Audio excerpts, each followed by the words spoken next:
DETV News is brought to you by DART, Delaware Public Transit Service, moving you forward.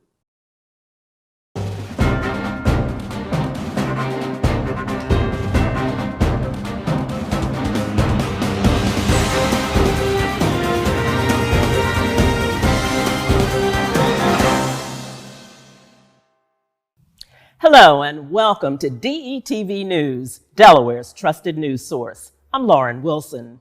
The minimum wage in Delaware will rise over the next 4 years, and a holiday celebrated for many years here in the first state has become a national holiday. But topping this week's news is the indictment of members of an alleged murderous gang from Wilmington's North Side. Here with that story is reporter Matt Ford. Our hearts are with the families who have suffered the greatest loss and borne the terrible weight of gun violence. Somber words coming from Delaware Attorney General Kathy Jennings after 14 young men were indicted this week on more than 120 criminal charges, including 6 murders stemming from their involvement in a Wilmington area gang called North Pack. Members of the North Pack gang are charged with committing dozens of crimes between November of 2018 and April of this year. 4 adults and 3 juveniles are charged with first-degree murder. Officials say these indictments are a step toward justice for victims' families. Gun violence has devastated families across this city, across this state, and across our nation. Gangs in our cities have played an outsized role in that carnage. Wilmington Police Chief Robert Tracy said the indictments are the result of the work of the Group Violence Intervention Program. Last year, Wilmington Police made a record number of gun arrests with more than 300 people arrested on gun charges. But nothing is more critical in terms of partnerships than that between law enforcement and the communities that we serve. There's an urgency in the state of Delaware, not just the city of Wilmington, and the entire state of Delaware, for communities and police to come together. There's an urgency for the community to come forward and to help us to solve these violent crimes that are taking place day in and day out. Chief Bond said that when he started the job 30 years ago, homicides happened during the midnight hours because criminals didn't think that anyone would be able to catch them. Now, he says, you can have a homicide happen in broad daylight with multiple witnesses present and no one saying a word. And that, he says, emboldens and empowers these criminals. The indictment is the culmination of a 6-month investigation between the FBI, the Delaware Department of Justice, and Wilmington and Newcastle County Police Departments. Just this week, another fatal shooting here in Wilmington, this time a 14-year-old boy, bringing the total number of shootings this year so far to 69, 14 of them fatal. Reporting from Hedgeville, I'm Matt Ford, DETV News. Thanks, Matt. As the legislative year winds down in Dover, we can expect a flurry of activity. This week, the General Assembly gave final approval of a bill to increase Delaware's minimum wage to $15 an hour by 2025. The bill was sponsored by Stanton Democratic Senator Jack Walsh and was approved along party lines. Many Republicans opposed the increase, saying it would harm businesses. Governor John Carney is expected to sign the bill soon, according to a spokesman.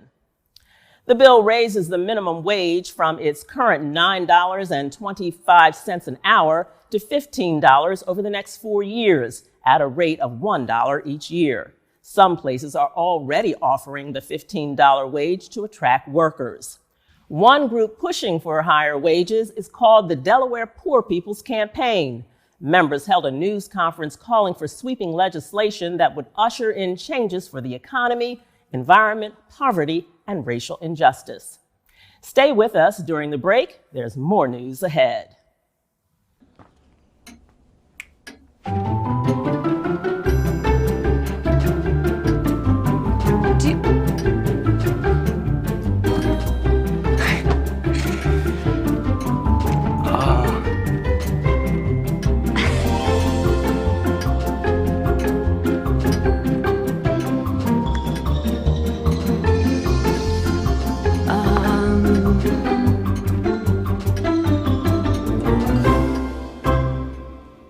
Listen, you're my friend. I noticed you haven't really been yourself recently. Yeah, I feel like something's up. How are you? Are you okay? Is there anything you want to talk about? I just want to know how you're feeling. And listen, even if you don't know what to say, I'm here to talk. No matter what you're going through, I just want you to know I'm here. I've got your back. When you want to talk, I'm here.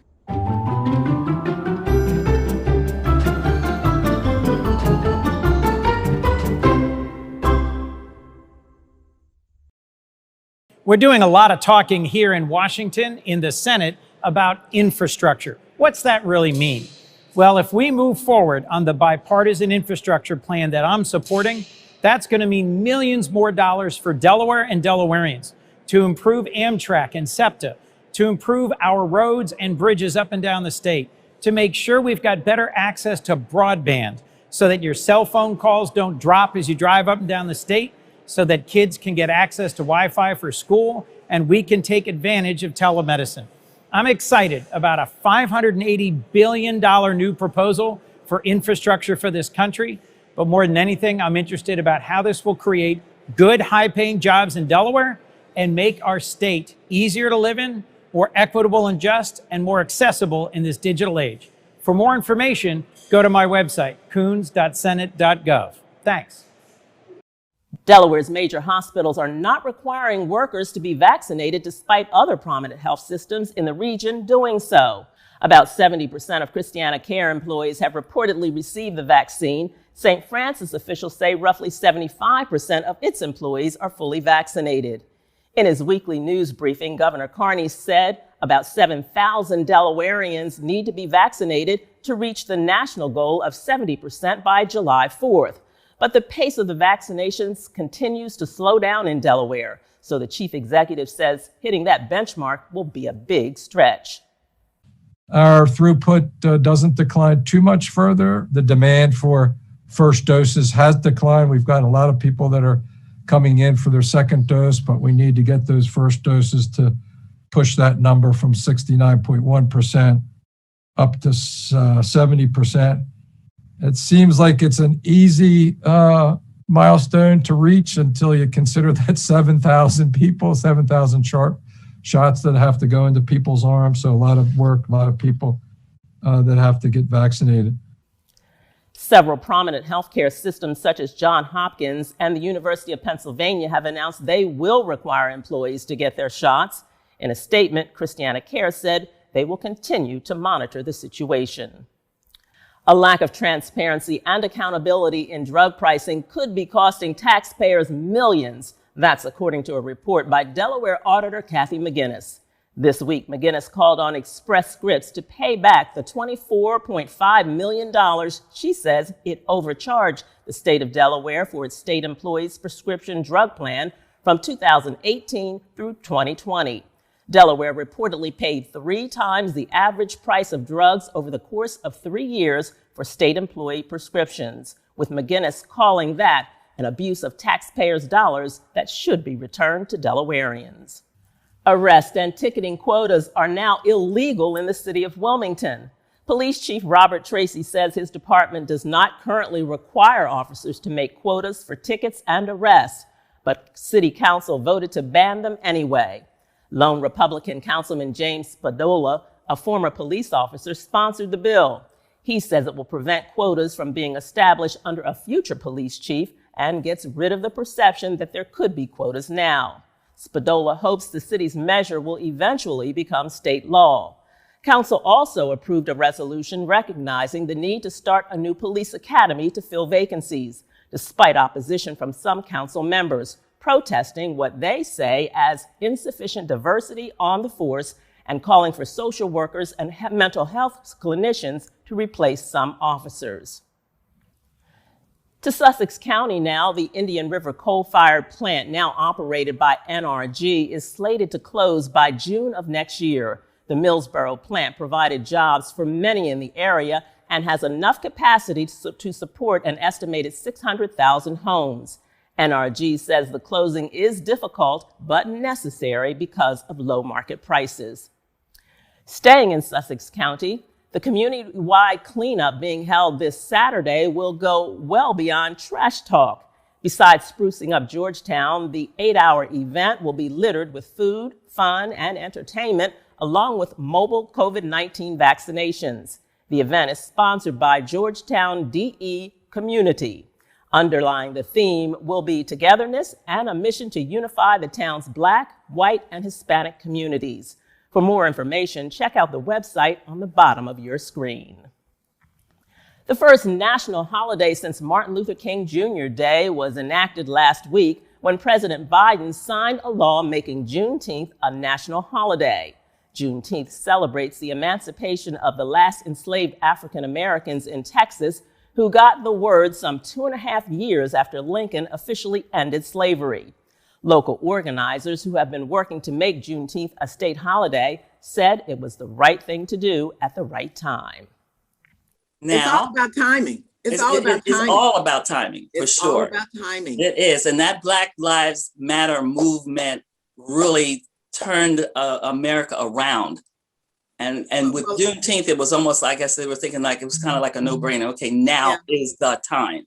Numerous events were held last Saturday to observe Juneteenth. The celebrations were extra special for longtime local advocates who praised the president for responding to their call to turn Juneteenth into a national holiday.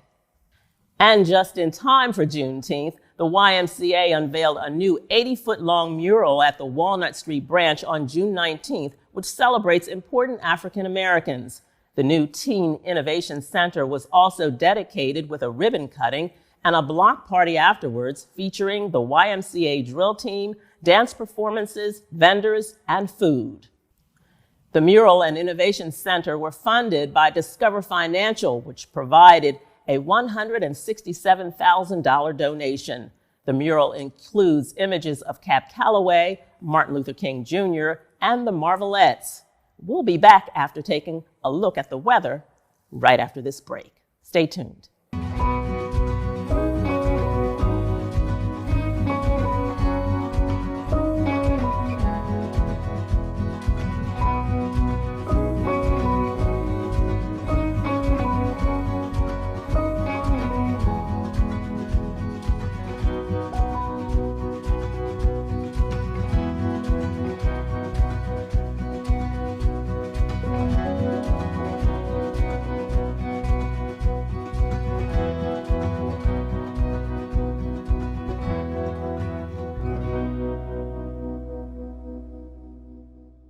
DETV has been Delaware's premium provider of creative digital and broadcasting solutions that bridges communities and connects people. We create great stories for all audiences. We deliver independent news throughout Delaware. We are digital platform innovators. And we develop marketing and sales solutions so you can stay connected to your audience. Now, why do we do what we do here on DETV? We do it because we care. So, keep watching and follow us on all of our social media platforms. Remember, DETV, online, on air, on time. As July quickly approaches, Wilmington City pools and spray parks welcome those who need to cool off. City pools were closed last year, but they are now all staffed with Red Cross certified lifeguards and cleaning personnel to curb the possible spread of the COVID infection. The open pools are located at Eden Park, Brown Burton Winchester Park, and the William Hicks Anderson Center. The spray parks are located all over Wilmington. You can find spray parks for young children at Woodlawn Park, Helen Chambers Park, and Mack Park, just to name a few. A full list of all parks and their hours of operations can be found at wilmingtonde.gov. Speaking of summer, what can bring back memories of days on the sand and hot summer nights better than a cold can of Dewey's Beach's new Orange Crush? The brew has sparked such a thirst that local liquor stores have been running out. Here with more on that story is reporter Grace Otley. Hey there, it's Grace Otley with DETV News, and we're here at Pico's Liquor Store, where we're tasting and talking about the new drink, the Dewey Crush. That's a spin-off of the Orange Crush, but we're going to talk to the manager about why this drink is so popular. I'm here with Damien, the assistant manager, and I want to talk to you about the Dewey Crush. What is the Dewey Crush? Where did it come from? And is it really that popular? Well, it's a vodka-based drink. It's started at Starboard Bar down in Dewey. You used to only be able to get it there. It's a very popular cocktail. It's basically orange juice, vodka. It's a very simple thing, but they originated it. When it first came out, I had no idea how popular it was going to be. I ordered, I think, 10 cases of each kind. By that night, we had sold out. So I'm here with a customer, and we noticed her buying the Dewey Crush. Can you tell us, was this the first time you've gotten it? Have you tried it before? This is actually the first time I've gotten it. I've had it at Dewey at the Starboard, and it's classic. So when I saw it was in a can, I was like, I have to buy this. And so I was so excited when Pico's posted yesterday, and I was like, oh, I have to go. So luckily, they still had plenty left, so I was so excited. Well, you heard it here. This is the summer's hottest new pick, the Dewey Crush. I tried it, and I wouldn't lie to you, it was fantastic. So I hope you get to try yours today at Pico's Liquor Store on 522 Philadelphia Pike. I'm Grace Otley with DETV. Back to you, Lauren. Thanks, Grace. Stay with us. We'll have local sports when we come back. The COVID-19 vaccines are going to help us all get back to the moments we miss. It's totally normal to have questions. I did too. That's why it's so important to get informed. Ask your doctor and get the facts. It's up to you. Well, first you need to know it's okay for you to have that dream. You hopefully find someone that's been there. They show you the knowledge, give you the confidence. I mean, it's still hard work, but everything's better with someone at your side. And what better way than junior achievement? I call that success. We're back, and here with DETV's local sports is Nick Alessandrini. Nick? Thanks, Lauren. It was a beautiful night Friday for the return of the DFRC Blue Gold All-Star football game. It was the 65th time the blue and gold teams would battle it out for an event that was bigger than football. This year, the C&D Canal was the cutoff point, with schools below the canal being a part of the gold team, and schools north of the canal would play for blue. Also, a battle of brothers, as the Blums were leading the way this year, as head AI football coach Zeb Blum would be the frontman for the blue team, while his brother from Middletown High School, Zach Blum, would be the coach of the gold. Both teams would get after it early in this one, but it was Qualique Bembry from Dover that would open up the scoring in the first. A 1-yard touchdown run on 4th and goal for the gold team would give them a 7-0 lead. The blue team would answer in the second as 2019 Delaware Player of the Year, and Hodson Silver Eagle quarterback C.J. Henry would find Howard All-State receiver Tyre Spencer for a 27-yard touchdown down the right sideline to tie the game at 7. On to the second half, and the gold team would go back in front with the help of a Smyrna tandem. Quarterback Aiden Sanchez would look and find his man and fellow Eagle Jermaine Earl for a 17-yard score to break the tie, 14-7 gold. Then later in the game, the gold team would seal the victory as Sussex Central safety Sean McGee would read the quarterback's eyes and pick off a pass across the middle. He would return 17 yards for the score, and the gold team would hold on for a 21-13 win. Smyrna quarterback Aiden Sanchez was voted most outstanding player, and Sussex Central center Caden Collins earned most outstanding lineman honors. The gold team has now won 4 consecutive years. Cape Henlopen graduate and Northwestern midfielder Aliyah Marshall was selected by Team USA to be a part of the 21-22 national field hockey team. The Rehoboth Beach native is one of 36 players that will help Team USA attempt to qualify for the 22 World Cup in Chile. Now, we all know Stan Waterman has accepted the Delaware State basketball job after 28 years leading the way at Sanford, but the Warriors have found their next basketball head coach. Former University of Delaware basketball point guard Tyrone Perry will take over for the Sanford basketball program. Perry graduated from Delaware in '99 and played for head coach Mike Bray. Perry's coaching resume includes assistant coaching roles with the University of Delaware men's and women's teams, as well as with the Mount St. Mary's University men's program. Upon returning to Delaware, Perry served as the executive director of the McLaughlin Dream Chasers program and is currently the athletic director and teen engagement coordinator at the Clarence Frame Boys and Girls Club. Former Delaware track and field cross-country star and current Nova Wildcat Lydia Oliveira had another impressive performance in the 3,000-meter steeplechase at the Olympic trials earlier this week. The Padua graduate earned her spot by breaking the record for the 3rd time in her career. Oliveira finished with a time of 10:3:13 to finish 13th in her first-round heat and 28th overall. It was the 3rd fastest time of her season, and Oliveira now owns the 4 fastest steeplechase times in school history. Now, the Goloff brothers, they continued their hot run in the College World Series for the University of Virginia this week. The Cavaliers lost a tough one on Tuesday night in Game 2 of that World Series. A 65 loss to Mississippi State, but the former Cape graduates, they did their thing. Zach Galoff went 3 for 4 with 2 runs and an RBI, and Jake Galoff went 1 for 3 with a run scored. Virginia will battle back tonight when they play Texas in an elimination game. Now we go to our top plays of the week, courtesy of Delaware Live Sports, as we have wrapped up our high school sports for this season. So now we will play some of our top plays of the year, and we will begin with some winter sports.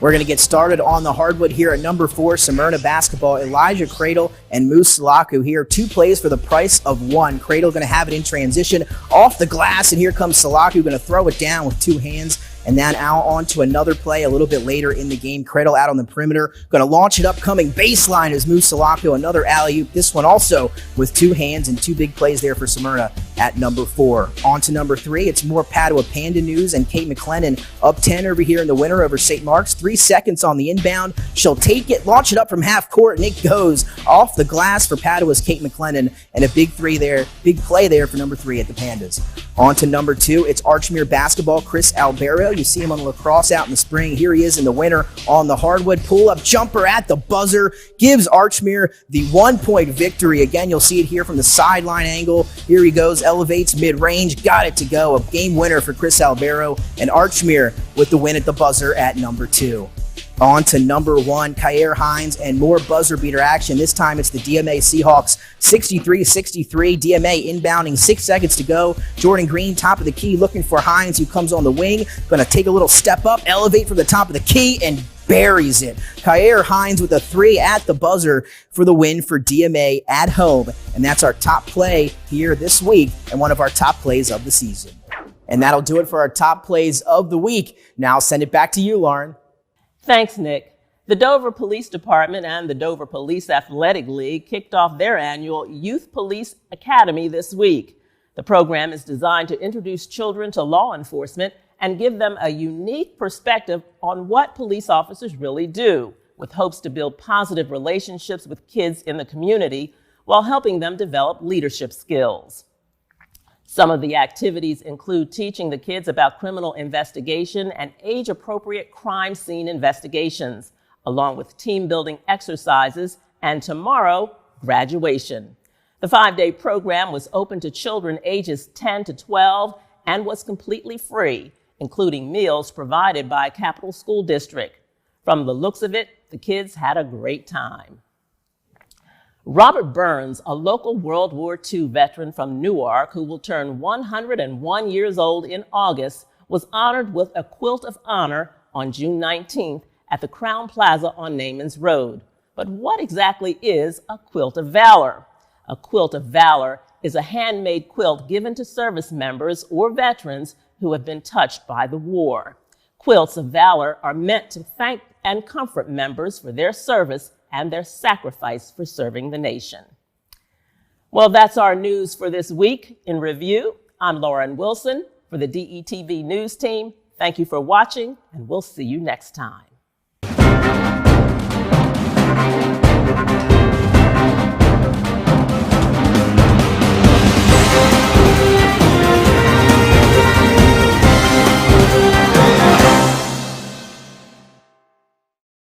DETV News is brought to you by DART, Delaware Public Transit Service, moving you forward.